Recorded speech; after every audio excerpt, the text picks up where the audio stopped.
ఇలా కాంగ్రెస్ పార్టీ వాళ్ళని చూస్తుంటే నాకు చాలా జాలేస్తూ ఉంది.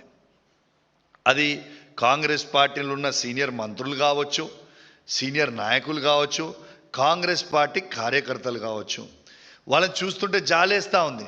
ఎందుకంటే ఈ తెలంగాణ రాష్ట్రంలో కాంగ్రెస్ పార్టీ ముఖ్యమంత్రియా లేకుంటే ఈయన బీజేపీ పార్టీ ముఖ్యమంత్రియా మాకైతే అర్థమైతలేదు. కానీ కాంగ్రెస్ పార్టీ కార్యకర్తలని నాయకులని చూస్తుంటే జాలేస్తూ ఉంది. ఎందుకంటే రేవంత్ రెడ్డి గారు కాంగ్రెస్ పార్టీని తీసుకుపోయి నడి సముద్రంలో ముంచుతా ఉన్నాడు.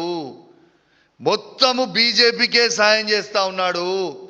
ఇలా నరేంద్ర మోడీ గారు ఏది చెప్తే అది ఇవాళ రేవంత్ రెడ్డి గారు చేస్తూ ఉన్నారు.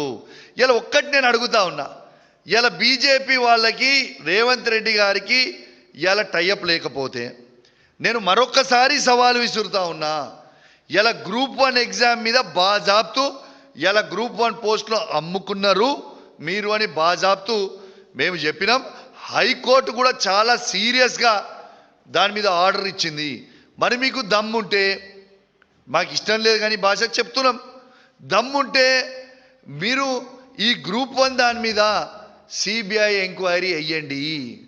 ఆనాడు బండి సంజయ్ గారు మా పప్పుడు గ్రూప్ 1 అయినప్పుడు ఎంత హంగామా చేసిండ్రు మీరు గుర్తు తెచ్చుకోండి. మరియు ఇవాళ గ్రూప్ 1 మీద ఇంత పెద్ద స్కామ్ అయితే బండి సంజయ్ గారే ఈ భారతదేశానికి హోమ్ మినిస్టరు. మరి బండి సంజయ్ గారు, మీరు రేవంత్ రెడ్డి గారు, బీజేపీ వాళ్ళు, కాంగ్రెస్ వాళ్ళు టైఅప్ లేకపోతే గ్రూప్ 1 మీద సిబిఐ ఎంక్వైరీ అయ్యండి.